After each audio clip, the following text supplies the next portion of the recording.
Narayana Samarambam Vyasa Shankara Madhyamam Asmadacharya Paryantam Vande Guru Paramparam. Om Vasudevendra Yogindram Natva Jnana Pradam Gurum Mumukshunam Hitarthaya Tattva Bodho Vidiyate. Om Ishaya Nama. Om Gam Ganapataye Nama. In the last video, we concluded the part of Tattva Bodha that talks about the three bodies. The gross body, the Stula Sharira, the subtle body, the Sukshma Sharira, and the causal body, the Karana Sharira. The point of describing those three bodies is to describe the not self, anatma, what you are not. We want to objectify what we are not in order to recognize it as being what we are not, because it doesn't seem that way. Without this discrimination, we take these objects to be who we are. Say, hey, I am this body. I am my mind. So we need this discrimination to sort out that confusion, because what are we really? Limitless, non-dual, independently existent, indivisible, ever-present consciousness. And that's what we really are. Our nature is freedom. We are actually free, but through ignorance, we identify with these objects, and through that identification, we appear to be bound, because the body and the mind are subject to birth and death. They're subject to change and all other forms of limitation. And that is thinking that we are the body and mind is ignorance, and that is the source of suffering, samsara. So, in order to get rid of that ignorance, we have to have discrimination. Discrimination, Vedanta, is the means to discriminate. Discriminate the self from the not self. And if you are listening to Vedanta, because it is the means of discriminating the self from the not self, just hearing this teaching can be enough to remove your ignorance. And the removal of ignorance, the knowledge I am the limitless self, is moksha, or freedom, self-realization, or enlightenment, whichever term you want to call it. So just hearing this teaching is enough, because the teaching itself is the means of knowledge. It is the means of discrimination. So Vedanta is a means of knowledge that helps you to discriminate between what you are and what you are not, and therefore remove ignorance of what your true nature actually is. If just hearing the teaching isn't enough to remove your ignorance, then you have to contemplate what you hear in these teachings, and that could be called the practice of Vedanta. And we are going to go over a little bit of that at the end of this video. We've covered it some before, but since it's the basis of the entire teaching, then we need to know how to apply, so to speak, these discriminations on a moment-to-moment basis. We need to know how to apply these discriminations to our experience in order to get rid of the belief that objects are real and that we are an object, such as the body and mind. So, like I said, we've covered the three bodies. That's one way to look at the not self. That's one way to objectify it. Okay? So, in the next section of the teaching, it's going to give us an alternative way to objectify the not self. We're going to divide the three bodies into 5 sheaths. Okay, so if you're following along in the text, I'm going to pick up here under the heading, the 5 sheaths. For those of you who are interested, the Sanskrit equivalent is pancha kosha. Pancha means 5, and kosha means a sheath or a covering. I'll make a quick note here before we get into the scripture. The word kosha does mean sheath, or you can be thought of sometimes as a layer, okay? A particular covering, a sheath, or a layer, something that covers the self or obscures the self. That's a little bit more of a literal translation, but since in truth the self cannot actually be covered, the self is consciousness and existence. There's no way to cover consciousness. There's no way to cover existence, because both are self-evident and present at all times. So when we say 5 sheaths, it's better to think of it, as Swami Dayananda points out in his commentary on this text, as thinking of those 5 sheaths as 5 errors, 5 ways in which we mistake the self to be the not self. 5 places or layers where we say this is the self when it's actually the not self. So that's what we're doing here. That's what we're talking about when we talk about the 5 sheaths. They're not literal sheaths that cover or obscure the self. They're just 5 ways in which we don't recognize the self and identify with the not self instead. So, the 5 sheaths. What are the 5 sheaths? They are another way of viewing the 3 bodies. They are the Food Sheath, the Vital Air Sheath, the Mind Sheath, the Intellect Sheath, and the Bliss Sheath. So, the first one then is the Food Sheath. The Sanskrit term is Annamaya Kosha, Food Sheath. What is the Food Sheath? The gross body is composed solely of what you have eaten in the past. Therefore, it is called the Food Sheath. This is an interesting point. If you look at the body, all you're looking at is what you've previously eaten in the past. Okay, the body is just made out of water, amino acids, vitamins, minerals, enzymes, etc. And all of those things either come from food directly or are manufactured from the food. For instance, your body can take amino acids from particular foods and break them down and recombine them into other amino acids. So either directly or indirectly, everything that you see here is nothing but what you have eaten in the past. Even when you were in your mother's womb, you were made from the food that she ate, and her body was made from the food that she ate previously. So everyone's body is only food recombined and transformed into a body. Now, sometimes we even eat other bodies. You eat the body of an animal, and that body becomes your body. Now, here's the thing. It's silly to say, well, this is me, seeing as it's just food, because, for instance, when you look at this, okay, we've got some food right here. We've got a green apple, a Granny Smith.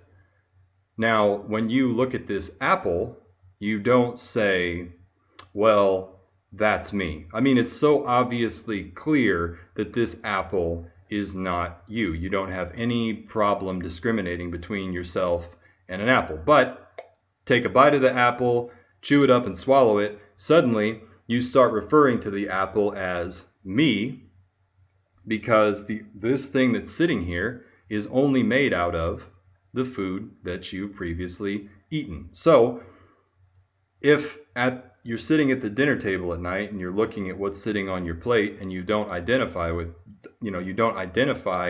it, you don't think, well, this is me, then there's absolutely no reason to identify with the physical body. I think that point is reasonably clear, so we won't spend a whole bunch of time on it. Okay, the body is just food. If you don't think that you're food when it's external to your body, you shouldn't think of it as being you when it becomes your body. The Vital Air Sheath. What is the Vital Air Sheath? It is the 5 physiological functions, of which the first 4 are respiration, evacuation or excretion, circulation, and assimilation. The 5th physiological function is a power that reverses other vital air functions. It is the cause of vomiting, sneezing, belching, etc. It also ejects the subtle body from the gross body at the time of death. Additionally, the Vital Air Sheath includes the 5 organs of action. So when we talk about the Vital Air Sheath, we're talking about the pranamaya kosha. Okay, these are your pranas, your physiological functions. That's often how pranas are categorized. Now, the pranas are broken down into 5 groups. Okay? We've got respiration, so breathing in and breathing out. That's one prana. Evacuation, excretion, when you poop or you pee, that sort of thing, that's excretion. Circulation, circulation of air, circulation of blood, circulation of nutrients, that's one of the pranas. And assimilation, when you actually assimilate the oxygen that you breathe in, when you actually assimilate and use the food that you eat. These are all physiological or body functions. The 5th physiological function is a power that reverses the other vital air functions. So it's like a prana that reverses. It ejects, if you will. So this is something that reverses the food flow. Say you throw up, okay, that it ejects the food. It reverses the normal direction of that. When you sneeze, it ejects. When you burp or fart, these are physiological functions. That's the 5th prana. Also, at the time of death, it pushes the subtle body out of the gross body. Okay? When somebody dies, it's obvious that something has left the body. We've already talked about this. I mean, if you just see a body laying there, you can tell that it's dead. It's not that you can just look at a body.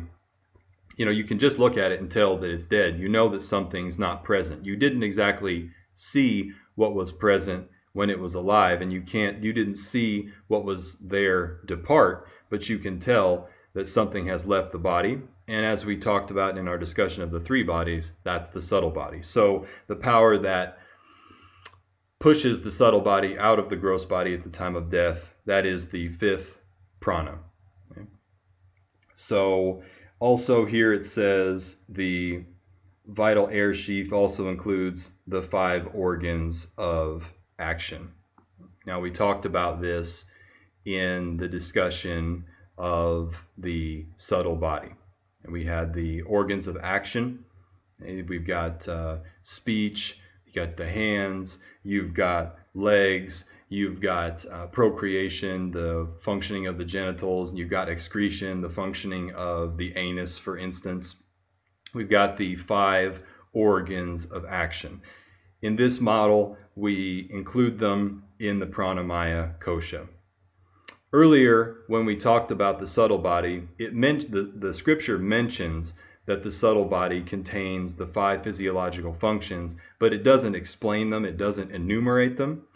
In this description of the 5 sheaths, it talks about each one of those functions specifically and explains what they do.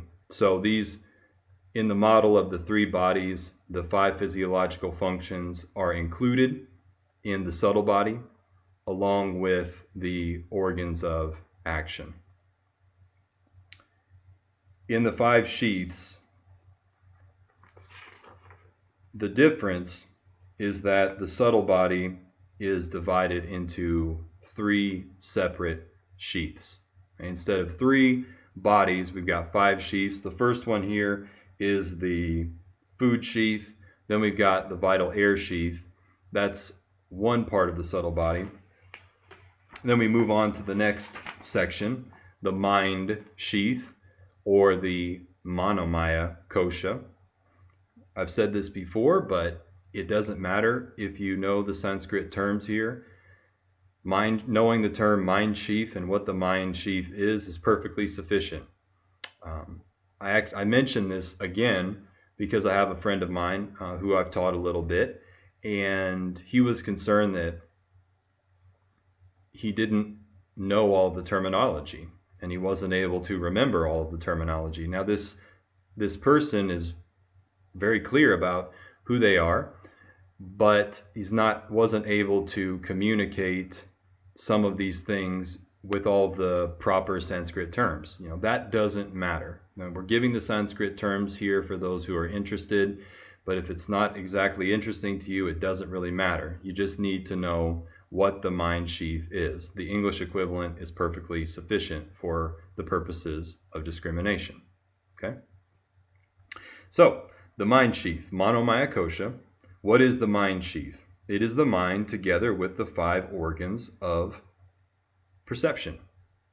Okay, so we're saying that the Mind Sheath is the mind, or manas. And if you remember from our subtle body discussion, the manas is the part of the subtle body that doubts and emotes. The emotional center of the subtle body or mind here is just called generically mind. Okay, mind or manas. So we're saying the Mind Sheath is that function of the subtle body, emotion and doubt, along with the 5 organs of perception, the organs of knowledge, or the Jnana Indriyas. Those are your sense organs. This organ of sight, the organ of taste, touch, smell, and hearing, all of those things are your organs of perception or your organs of knowledge. Okay, either one, they're the same. Those both refer to the same thing. So that's the Mind Sheath. Now we're moving on to the Intellect Sheath, which is the Vijnana Maya Kosha. What is the Intellect Sheath? It is the intellect together with the 5 organs of perception. Now, we're saying that the Intellect Sheath is the intellect, or the buddhi. We talked about this too during the discussion of the subtle body. Now, the intellect is that function of the subtle body that makes a decision between 2 things. Now, when your mind has a doubt, is it this or is it that? Should I do this or should I do that? There's a function of the subtle body that looks at the 2 different alternatives and makes a decision. It resolves the doubt. Oh, it's this. I should do that. It weighs the pros and cons. It thinks back over information and experiences that you've previously had, and using that information makes a decision. So you could say simply, the intellect is the decision-making function of the subtle body. Here we're saying that the Intellect Sheath is that intellect along with the 5 organs of perception or knowledge. Okay, in this 5 sheath model, the organs of perception or knowledge are in the Mind Sheath as well as the Intellect Sheath. They're included in the Intellect Sheath because in order to make decisions about things, perception or knowledge is required. You basically, if you think about it, you make all of your decisions based on previous experience.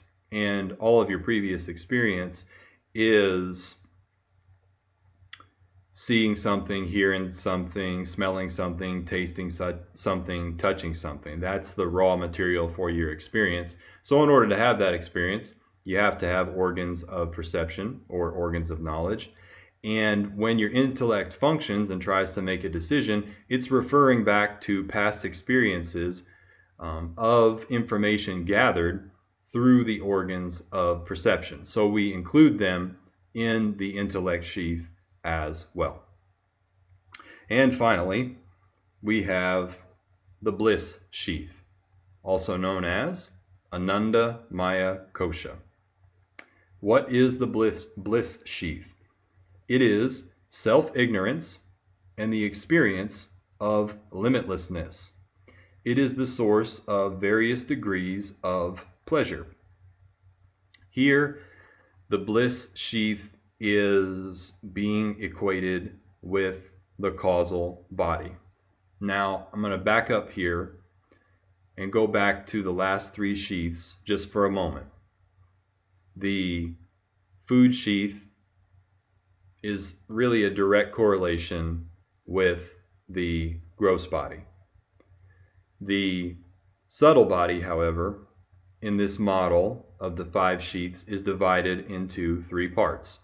It's divided into the Vital Air Sheath, it's divided into the Mind Sheath, and it's divided into the Intellect Sheath. So the Vital Air Sheath, the Mind Sheath, and the Intellect Sheath put together would form the subtle body of the 3 bodies model or analysis.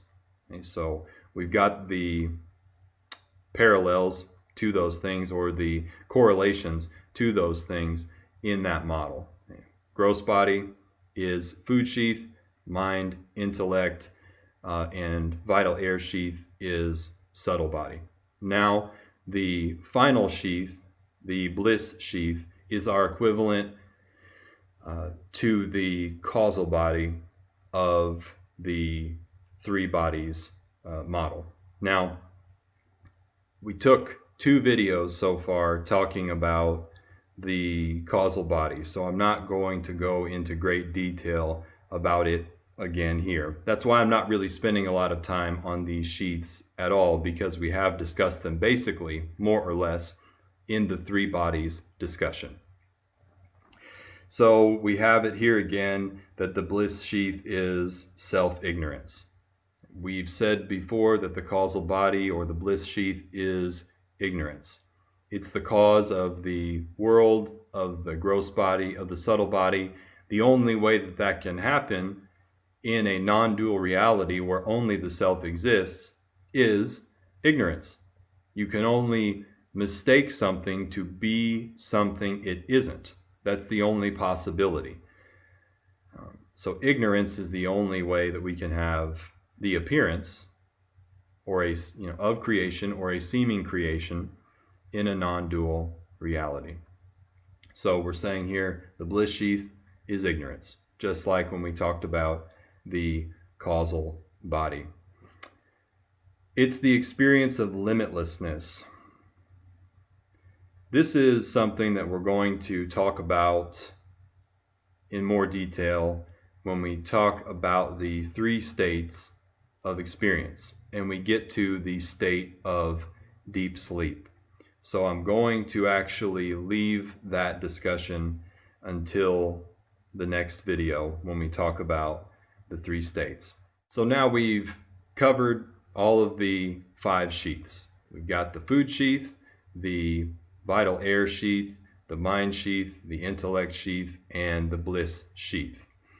The conclusion of the section on the 5 sheaths is this: the self is none of these, meaning the 5 sheaths, and this also refers to the previous part about the 3 bodies. Although you refer to your possessions as mine in statements such as my clothes, my house, my family, etc., they are different from yourself. Similarly, although you refer to the 3 bodies or the 5 sheaths as mine in such statements as my body, my physiological functions, my mind, my intellect, and my ignorance, they are different from yourself. They are not self. You are the self, ever untouched or unaffected by the 3 bodies and 5 sheaths, just as a seer is untouched by what is seen, or just as a sword is unaffected by its scabbard or sheath. So that's the conclusion here. If you think about it, you can't say that any of these things are you, because by the very fact of referring to them as my body, my mind, etc., you are referring to something that's other than yourself. You say they are mine. Mine. This is mine. Anytime that something is mine, you have to say this. This is mine. The word this itself shows that you're referring to something other than you. You're referring to something that belongs to you, not you yourself. Otherwise, you just say me. Me. Even if you say this is me, you're also referring to something other than yourself, because you have to say this. This always denotes something other than you. Now, it's perfectly clear when you say my house. You know that the house is not you. It's something that is belonging to you. It's very clear. Now you say my family, my wife, my husband, my children. These are obviously things that you know belong to you, but they are not yourself.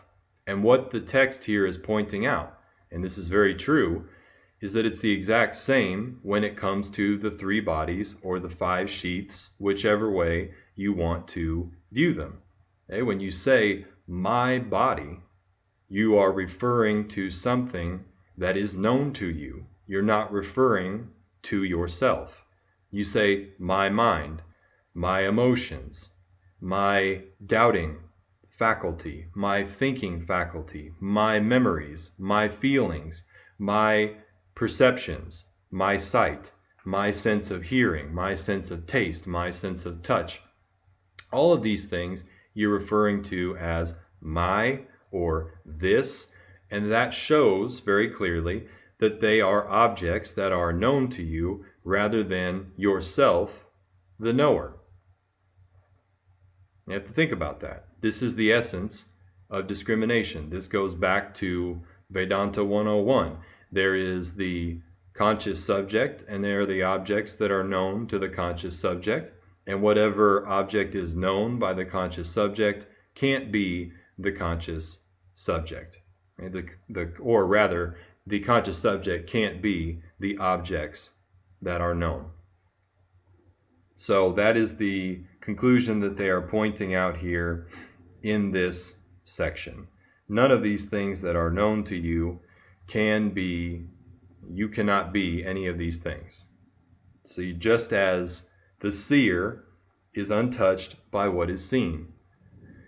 If I look at this computer screen, it's not affecting me. If I look at fire, it doesn't burn me. If I look at someone who's sick, I don't get sick. In the same way, whatever the things that you know do not actually affect you. And they also here use the metaphor of a sword in a sheath. And we talk about the 5 sheaths. A sword, when it's inside of a sheath or a scabbard, isn't actually affected by the sheath that it's in. And in the same way, the 5 sheaths that seem to cover the self, again I say seem to cover the self, don't actually cover the self. They don't actually touch or affect the self. They are objects that appear in the self. Now, I keep going on and on about discrimination and how Vedanta is discrimination, and that the practice of Vedanta is the application of discrimination. Earlier in the video I said we're going to talk about that a little bit more, so let's go ahead and do that. We already talked about it a little bit in regard to applying the discrimination of the 3 bodies. So let's do the same thing here with the 5 sheaths.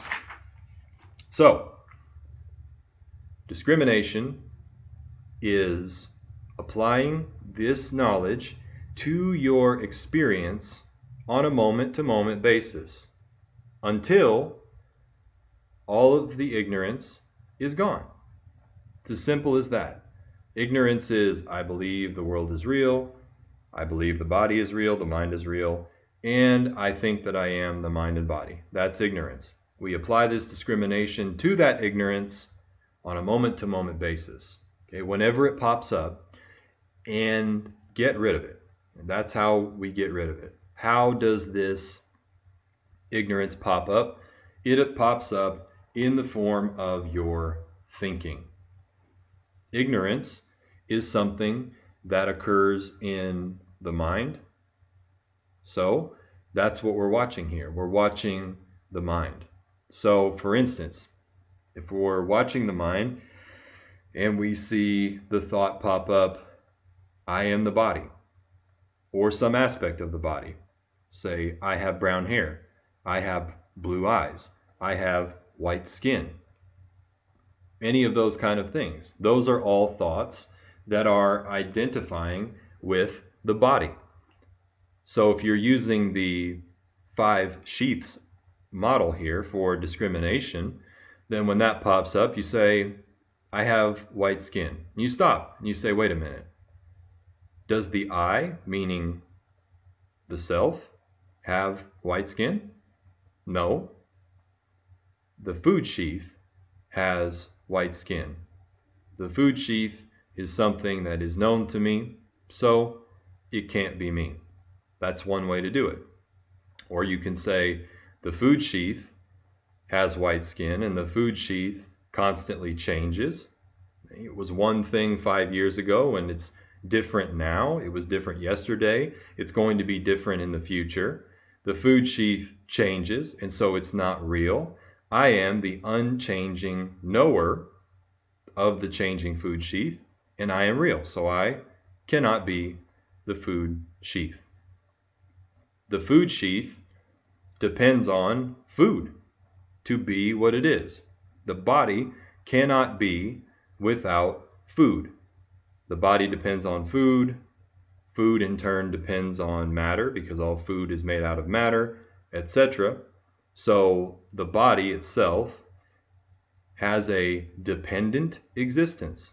It depends on something else to be. It depends on food. And furthermore, the body depends on its existence. It depends on you, the self, to exist, because we can't say that the body exists without consciousness or existence itself. Now, can we? So, on that basis, the food sheath cannot be you. You see, as these thoughts pop up, you monitor them, you notice them, and using the discrimination, using this logic, you slowly chip away at the ignorance. The ignorance in the form of identification. So if you find yourself saying, I'm hungry, I'm sick, I'm peeing, I'm pooping, I am breathing, I am digesting my food, I am assimilating the nutrients from my food. You can say, wait, stop. Is the I, meaning the self, is it breathing, for instance? No. The vital air sheath is breathing. That depends, okay? The vital air sheath is breathing. That breathing itself is an object that's known to me, so I cannot be it. I am the knower of that breathing.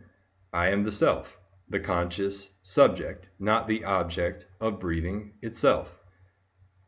The functions of the vital air sheath change from moment to moment. You're doing some breathing, you're doing some assimilating, you're doing some sneezing, then at one point you get sick, then you get hungry. Sickness and hunger are also attributes that belong to the vital air sheath. So the functions of the vital air sheath, and this is obvious to see, change all the time. So on that basis too, you cannot be the Vital Air Sheath because you don't change. What changes is unreal. The Vital Air Sheath is unreal. You are the changeless, real knower of the Vital Air Sheath. The Vital Air Sheath is dependent also on matter.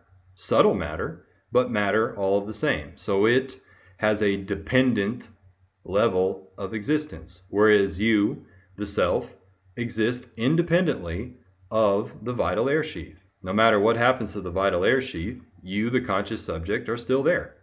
You don't depend on the Vital Air Sheath at all to exist, but because there can't be a Vital Air Sheath without consciousness existence, it depends on you. So, again, you can't be the Vital Air Sheath. If you find yourself saying, I feel sad, you stop and you say, do I, the self, feel sad? No, I don't. Sadness, which is an emotion, belongs to the Mind Sheath. Now, the emotion's known to me, so I cannot be the emotion. The emotions themselves change because 5 minutes ago I was happy. Before that I was feeling, just kind of apathetic. Not really happy or sad, kind of indifferent. And in the future, my emotions will also change. Sometimes I'll feel happy, sometimes I'll feel sad, sometimes I'll feel depressed, sometimes I'll be feeling jealous, etc. So the Mind Sheath, the emotions belong to the Mind Sheath. The emotions constantly change, so they cannot be real. I am the ever real, always present, unchanging self. So therefore, I cannot be the Mind Sheath. Again, the Mind Sheath is also part of the subtle body. The subtle body depends on matter. You, the self, don't depend on the subtle body. So again, on that basis, you can't be the Mind Sheath. If you find yourself thinking, I know, I think, I am thinking, you stop and say, am I thinking? Am I the self thinking? Or is this thinking known to me? It's an object known to me because I can say that I know the thinking. So the thinking doesn't belong to me. The thinking belongs to the Intellect Sheath, the function of the subtle body that thinks. It's an object known to me. What the mind thinks changes from moment to moment. It changes, so it's unreal.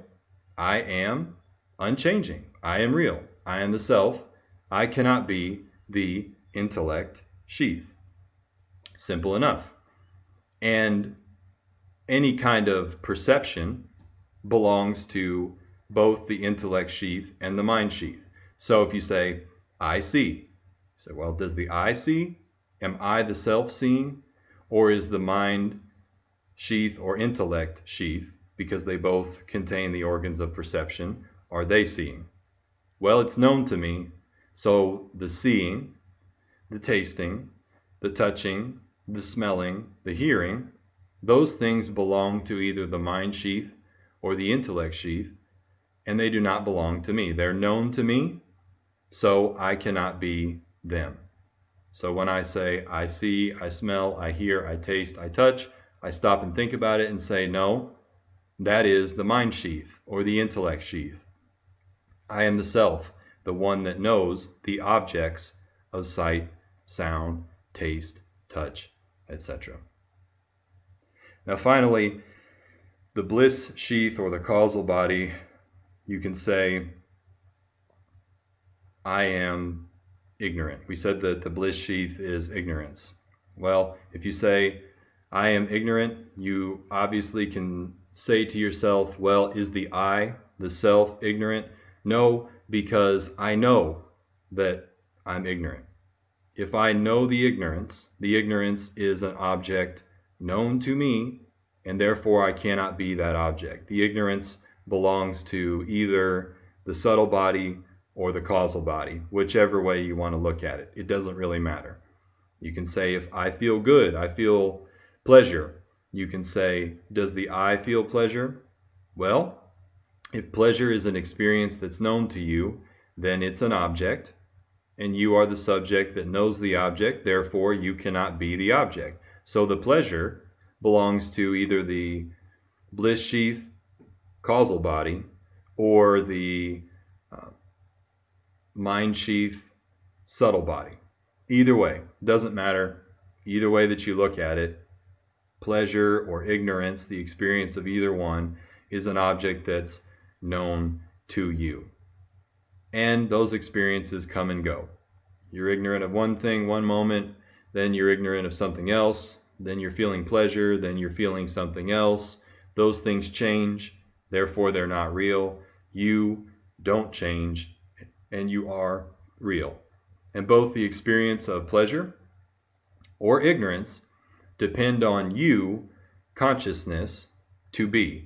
Because you cannot have ignorance, you cannot be ignorant, and you cannot have pleasure or experience pleasure without consciousness, without you. So those things depend on you for their existence, but you exist independently. Therefore, you cannot be those experiences of ignorance or pleasure. Now, this is the whole point of talking about the three bodies or the five sheaths, is to be able to recognize them as the not self and to break that identification. Identification is ignorance. What you have to be identified with is the self. You have to understand that you are the self.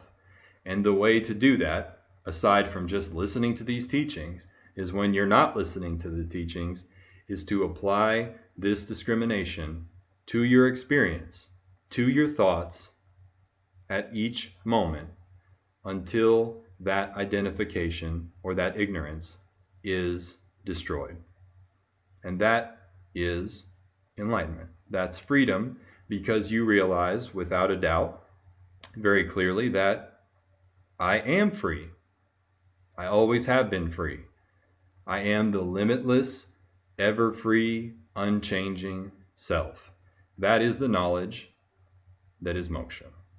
So we've covered the three bodies, we've covered the five sheaths, and now we will cover one of the best teachings in Vedanta, which is the three states teaching.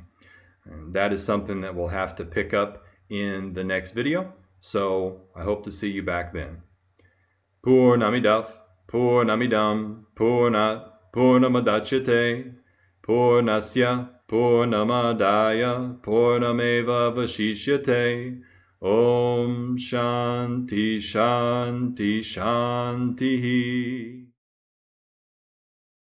Bhaja Govindam, Bhaja Govindam.